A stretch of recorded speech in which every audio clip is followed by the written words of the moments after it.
Hello, well, I'm just out here on a Sunday night, maybe Monday morning by now. I'm not really sure, to be completely honest with you, what time it is. Wrapping up my weekend. I should have shown this a little bit earlier because I fixed these two. How I went about fixing these two spots that were rusted all the way through. It's actually three of them. There's one. Yeah, there it is, right there. One right there too. They're flush, so you're not going to see it, obviously, when it's done. But you can see the epoxy and the paint on the other side. Oh, another thing, before you guys, before anyone gets too upset with me for what I'm using as a table, I assure you that these speakers are, and believe me when I tell you, these speakers are completely freaking shot. I tried to get them off Facebook Marketplace and didn't check them, trusted the people. It was an hour and a half away. And one of the woofers has a replacement woofer in it, and that replacement's freaking, the foam surround is routed. The crossovers are shot in the other one. And the boxes are completely beat to shit. So, they're going to be redone anyway if I ever get around to it. If not, I'll give them to somebody. But for the oil base, I use these cheap ass brushes from Lowe's, and the reason I do that is because with oil based paint, it's not even worth ruining a good brush over because you have to use mineral spirits on them. This is a rusty metal primer. I got that because it tends to work a little bit better. It's a little bit more expensive. I did shake the can up before I used it. This ain't really a rocket science. I mean, just do a light coat on it. You don't want to splash it, and you don't want to lay on too heavy.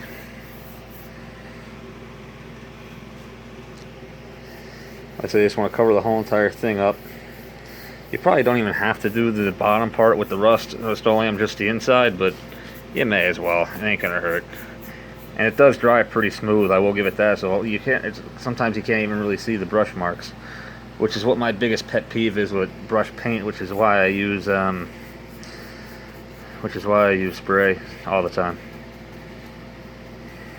Like I said, this is not your finished coat, so it does not have to be perfect. This paint has one purpose and one purpose only, and that's stop rust, prevent the rust that's already there from getting any worse. See, that lays on pretty smooth.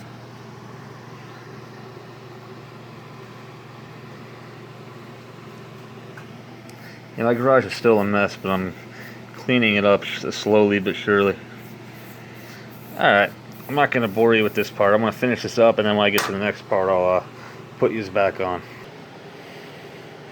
Alright, this part here too, I had to do the epoxy on. Now this is a lot easier for me to show you because it's a relatively tiny piece.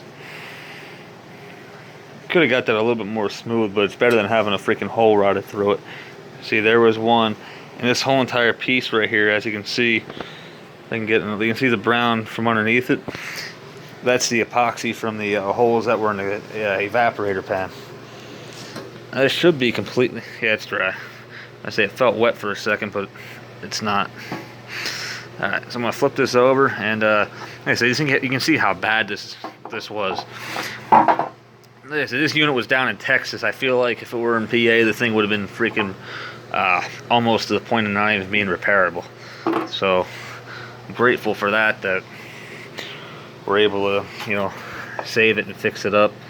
This is like I said, this is the original, not the original weather wheel period, but the original weather wheel of the most famous chassis design in its series. 1956 was the previous style, and then this is the one that we all know and love today.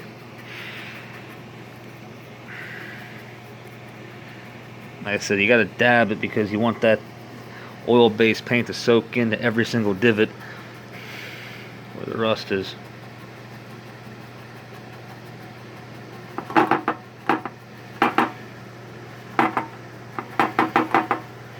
And then when you get over here, then you can just brush it the hell on and be done with it. You don't gotta go crazy for the smooth part. You just gotta get it covered.